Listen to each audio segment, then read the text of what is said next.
কিনা? এটা বুঝেই আমরা 16 বছর সংগ্রাম করেছি।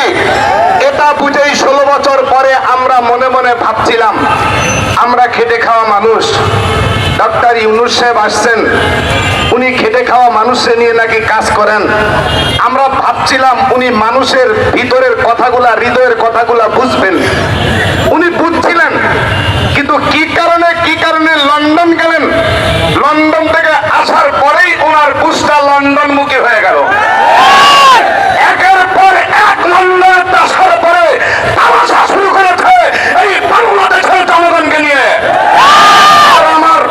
আমাদের কথা স্পষ্ট, আমরা যেটা বুকের তাজা রক্ত দিয়ে বিজয় ছিনিয়ে এনেছি, আমরা পুনরায় কোন দুর্নীতিবাজদেরকে, পুনরায় কোন চাঁদাবাজদেরকে, পুনরায় যারা দুর্নীতিতে দেশ চ্যাম্পিয়ন করেছে তাদেরকে এ মাটির মানুষ গ্রহণ করবে না, করবে না, করবে না। আপনারা গণভোট দিতে এত ভয় পান কেন? সবই তো বলে আপনাদের।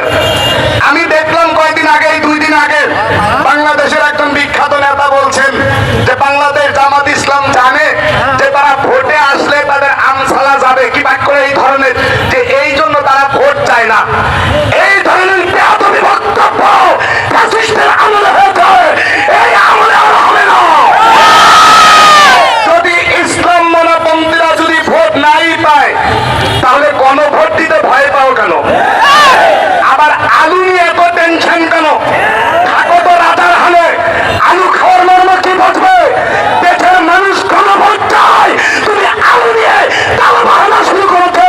এই তাল বাহানা বাংলার জমিতে চলবে না। এই জন্য আমাদের বক্তব্য স্পষ্ট, 8 দলের নেতৃবৃন্দের বক্তব্য স্পষ্ট। বাংলাদেশে নির্বাচন জানুয়ারিতে হবে কি ফেব্রুয়ারিতে হবে কি মার্চে হবে কি ডিসেম্বরে হবে, এই নির্বাচন দেখার মতো সময় আমাদের হাতে নাই।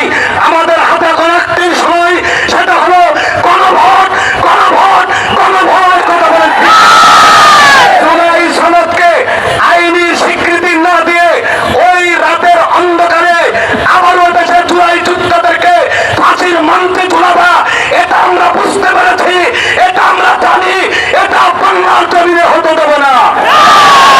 সর্বশেষ কথা হলো, আমরা একেবারে আদবের সাথে বলতে চাই, তোমাদের মতো আমরা বেয়াদব নই। তবে আমাদের আদবের ভাষাগুলা যদি না বোঝো তাহলে তোমাদের বেয়াদবি ভাষার পাল্টা জবাব, পাল্টা থাপ্পড় দেওয়ার মতো আমাদেরও শক্তি আছে। কথা বলেন, আজকে দেশের জনগণের দিকে তাকাইতে হবে, দেশের মানুষের দিকে তাকাইতে হবে। এই জন্য জুলাই সনদের আইনি ভিত্তি দেওয়ার জন্য আমরা গণভোট দিতে হবে, দিতে হবে, দিতে হবে। ওই লন্ডনে বসে পেঁয়াজ নিয়ে, আলু নিয়ে তাল বাহানা করলে এদেশের জনগণ মানবে না। আমি আপনাদের কাছে শুধু একটি ওয়াদা নিয়ে আমি আলোচনা শেষ করতে চাই। আমাদের এই 8 দলীয় জোট, 8 দলীয় সমমনা ইসলামী দলগুলা নেতৃবৃন্দ পরামর্শ করে আমাদেরকে যখন যে অবস্থায় ডাক দেবে, এদেশের মানুষের জন্য, দেশের জন্য, ইসলামের জন্য, মানুষের কল্যাণের জন্য কে কে প্রস্তুত আছো, রক্ত দিব।